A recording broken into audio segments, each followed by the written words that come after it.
मायालु मायालु रोक भेडाबारी रोक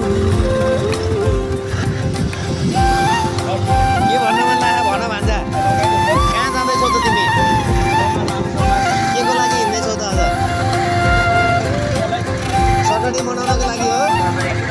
ए ल तिम्रो यात्रा शुभ रहोस् बाटो चाहिँ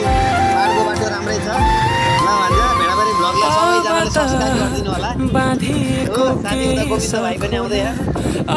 अलि नजिक नजिक चढ्ने छिटो छिटो अलि नजिक आउनु नजिक नजिक आउनु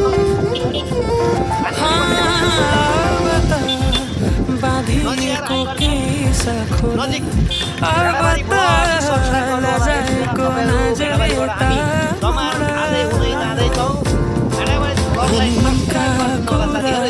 बाटो यस्तो छ साथीहरू पनि पछि आउनु भएको छ हेर्नुहोस् अप्ठ्यारो छ बाटो ल हाई गरिदिउँ भाइ